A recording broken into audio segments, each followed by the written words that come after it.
Hello everyone, I'm Remiya. I'm an intern at LEXIS and Company. I hope you all are fine and safe. So today I'm going to discuss about culpable homicide. So as we all know that the act of homicide is an act that has been a part of human life since day one. Early men used to kill each other for food or creating dominance. The king used to perform homicide to win territories, and now people kill each other in the sway of jealousy, greed, etc.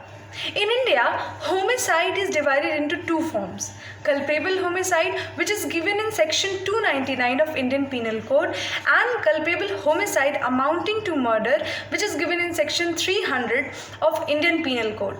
Both of these have a very minimal difference, but these differences prove to be very crucial for the legal system, as the delivery of a fair judgment is dependent on these differences. So, culpable homicide is a type of unlawful homicide.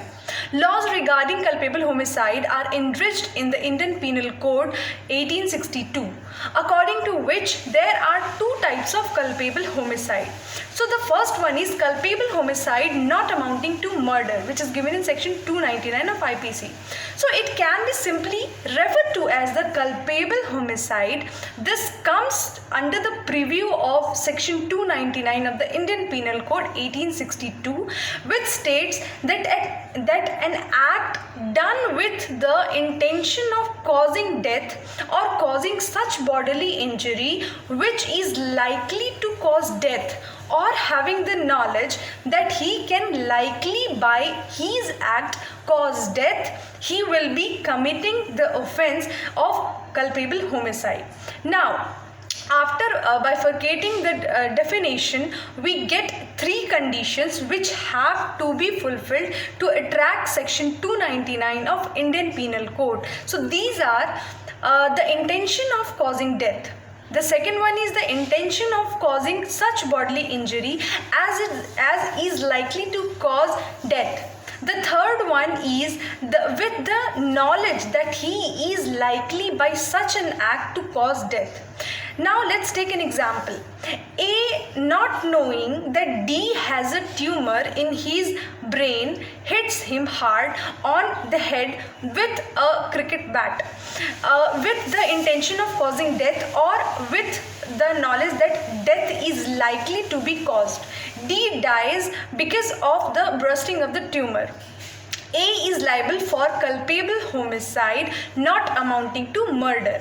Now, it was held in the case of Nara Singh Challan versus State of Orissa 1997 that section 299 of Indian Penal Code is the genus and section 300 of the Indian Penal Code is the species. Hence, there is no independent sections regarding culpable homicide not amounting to murder. It is the part of section 300 of the IPC which defines murder. Herein, the court observed that for deciding the proper punishment which is proportionate to the current offense, IPC has divided culpable homicide into 3 degrees. The first is the gravest form, which is murder. It is defined under section 300 of the IPC. The second is the culpable homicide of the second degree, which is punished under section 304 part 1 of IPC. And the third is the lowest degree of culpable homicide, which is punished under section 304 part 2 of the IPC. Now we'll discuss about the culpable homicide amounting to murder. It can be simply referred to as murder. This comes under the purview of section 300 of the Indian Penal Code 1862, which states that culpable homicide is murder if the act is done with the intention of causing death, or if it is done with the intention of causing such bodily injury as is likely to cause the death of the person if the inflicted bodily injury is sufficient enough in the ordinary course of nature to cause death, or if there is a knowledge involved that the act done is so fatal that in all probability it can cause death or such bodily injury as is likely to cause death, and commits such act without any excuse. Now, after bifurcating the definitions, we get four conditions which have to be fulfilled to attract section 300 of Indian Penal Code. So these are, the first one is that the intention of causing death. The second one is that the intention of causing such bodily injury as the offender knows to be likely to cause the death of the person to whom the harm is caused. The third one is that with the intention of causing bodily injury to any person and bodily injury intended to be inflicted is sufficient in the ordinary course of the nature to cause death.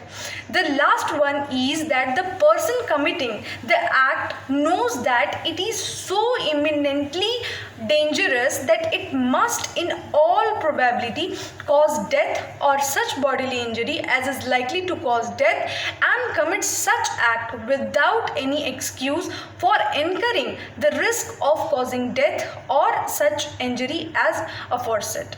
So now we will take an example like X knows that Z has a tumor in his brain and he hits him again and again with a bat on his head with the intention of causing death, and Z dies subsequently. X is liable for murder. So this is all for today. I hope you like my video. Thank you and have a nice day.